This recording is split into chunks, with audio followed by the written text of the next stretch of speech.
Malaysia economy are categorized as high income. So where does radicalism come from in Malaysia? Because in developing countries, economics problem cause people to be exposed to radicalism.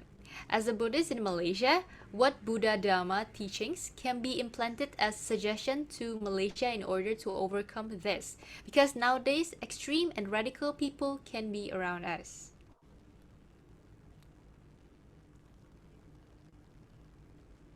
Okay, terima kasih atas soalan ini. Okay, so to answer this question,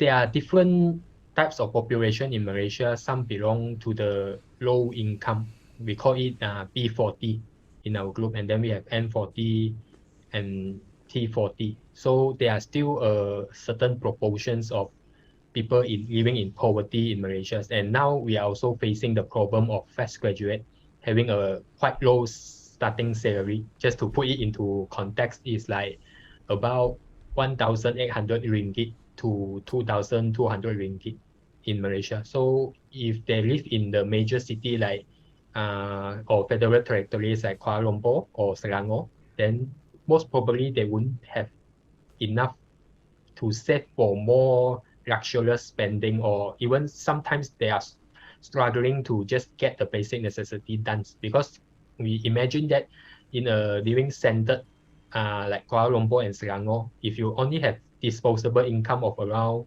200 and even sometimes 100, or even some of them don't have anything left, then it's quite challenging. But as mentioned in the previous round, it's more than just economic factors in Malaysia. And the statistics shared by Brother Ajaran just now also show that a lot of the extremism and radicalism related events in Malaysia they are mostly driven by politicals and even the issue related to religion of race.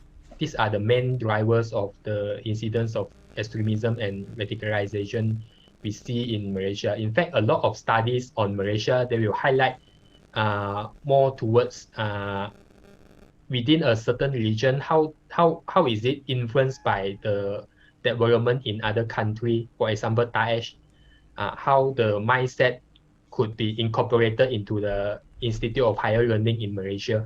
So it's not only the economic factor that causes the rising concern on radicalization and extremism in Malaysia. And in terms of the Dharma, I believe the most relevant to this topic is the middle way, as stated by the Buddha in the Dhammacakka Pavattana Sutta, the very first discourse by the Buddha himself. And then in this teaching, the middle way, it refers to two major concepts of the Dharma. The first one is in terms of the spiritual practice that make us to be clear of extreme practices that harm ourselves or make us indulge in the sensual pleasure. It's also driven by the three poisons of greed, hatred, delusion.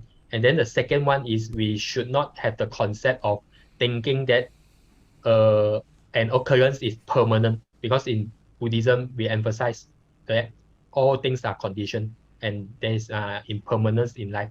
And the second component is that there is no complete eliminations.